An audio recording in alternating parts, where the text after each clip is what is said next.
So I've been watching a lot of the videos that have been going back and forth last few days between guys like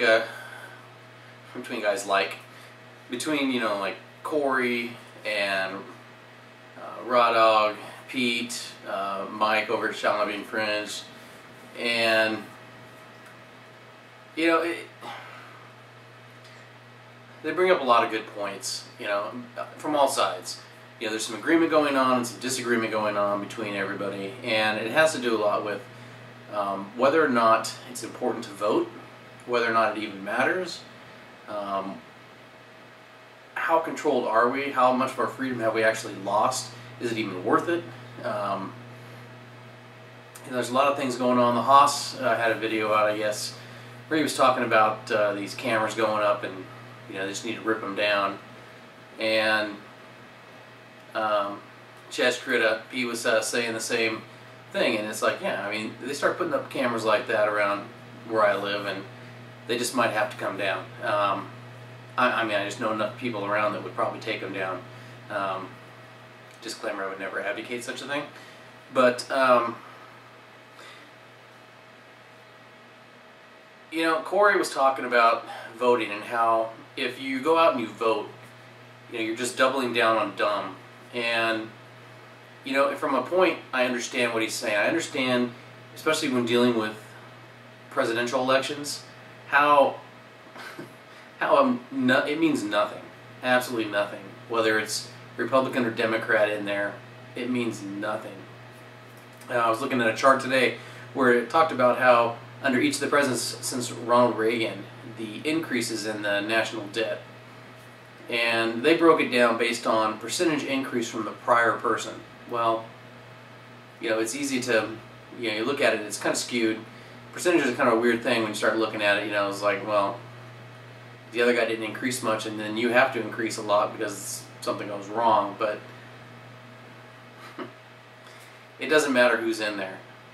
Republican, Democrat, who talks about cutting costs, shrinking government, cutting taxes. In the end, we're all screwed anyway, because the debt just gets bigger and bigger. At this point, it's at a level we'll never pay it off. There's no way. There's no possible way to pay off the debt.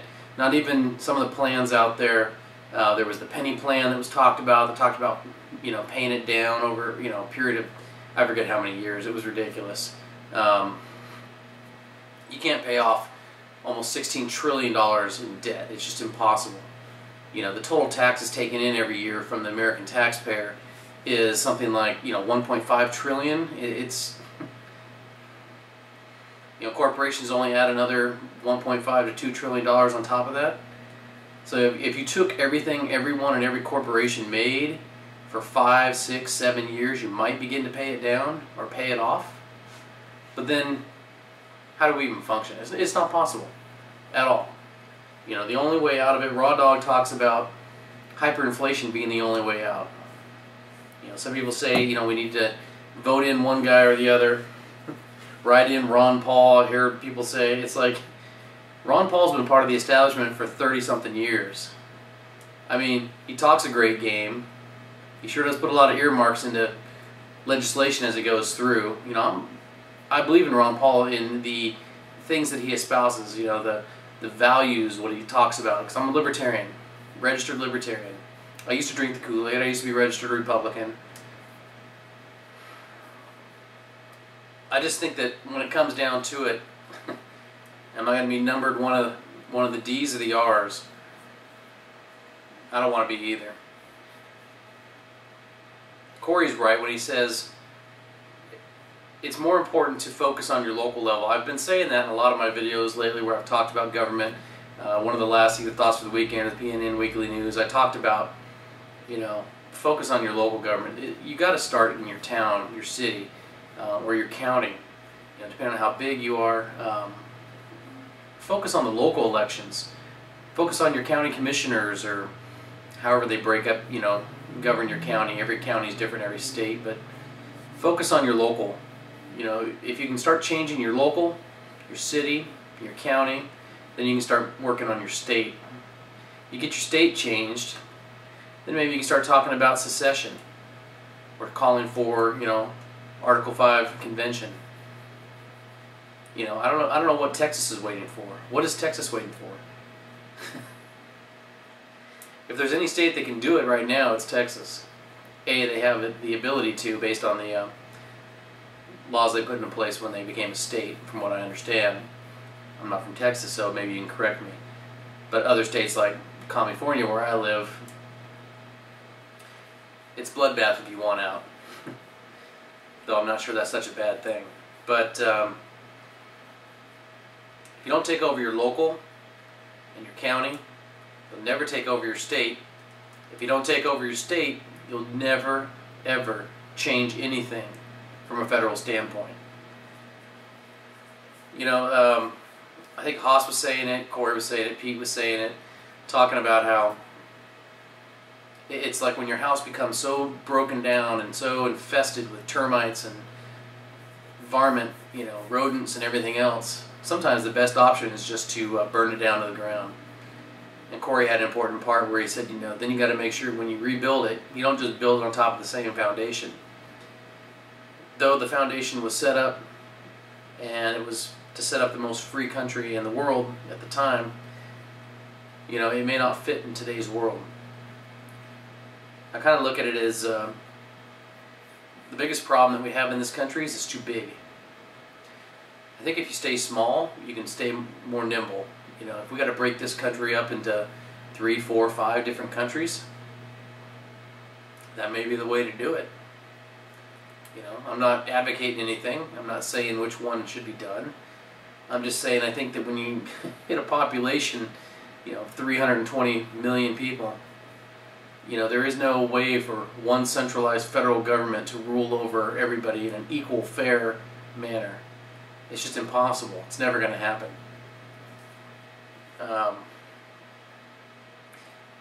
You know, we end up, you lose a lot of control. You know, you have a,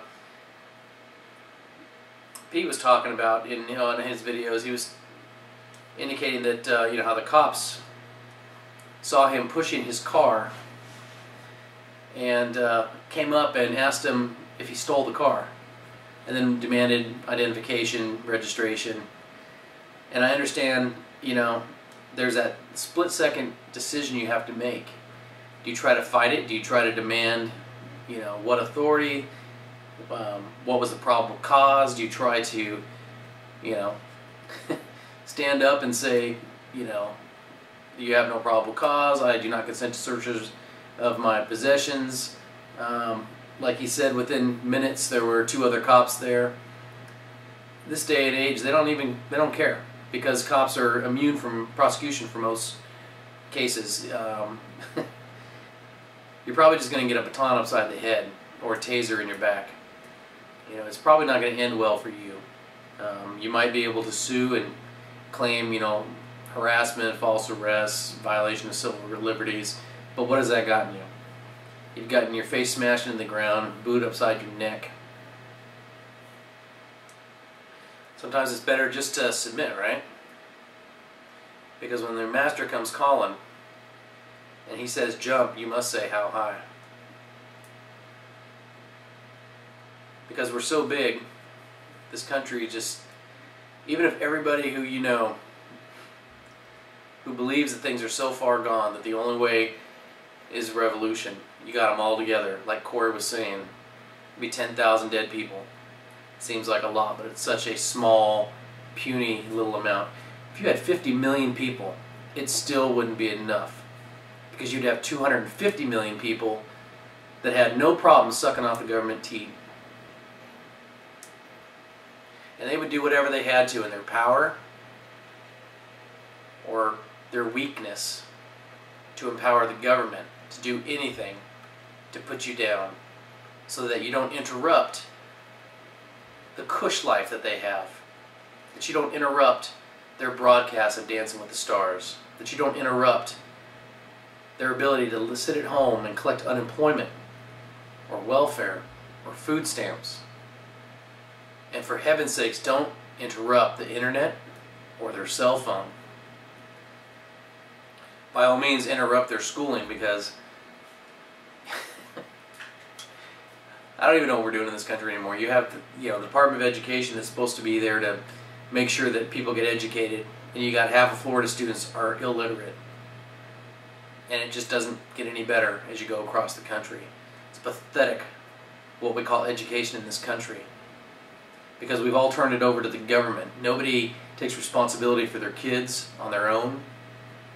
Now, granted, there are some of you out there that are homeschooling and doing what you can. But when kids can get straight A's, get a 4.0 or better, and then not be fluent in English, or have the ability to write or comprehend anything, because the standards, instead of being raised for those kids that are slackers or need help, because it's too much effort for the teachers to actually help those kids, we'll just lower the standards for everybody else. Doubling down on dumb, right, Corey? I mean, that's what it's all about in this country.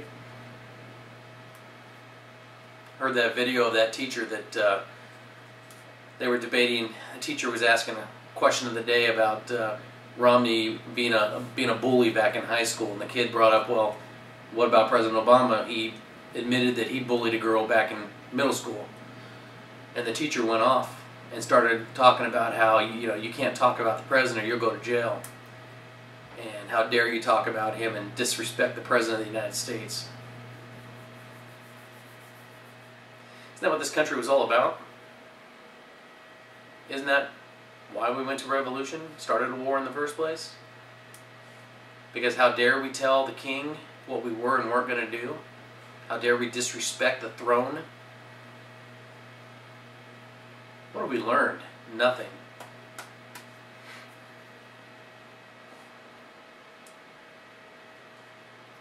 I don't know. I may be crazy. I may be just sipping the Kool-Aid a little too much.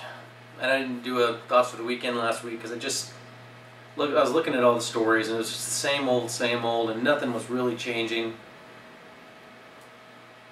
People trying to get ahead are getting put further and further behind. People that have connections with government, political parties, they can do no wrong. JP Chase, Jamie Dimon. I found it very interesting that they could have a $2 to $3 billion loss on risky assets, and reading on Zero Hedge how it probably is going to end up being a lot more exposure, and how nothing's being said or done. Oh, and that's right, because the president has over $1 million invested with JP Chase. So as long as you're connected, don't worry about it. You can do anything you want. Maybe that's what you should focus on. Trying to figure out how to get connected with some politician somewhere. Lick the boot. Because if you stick your head up, you're going to get smacked. Keep your head down and hoe your row. And don't ask for more water.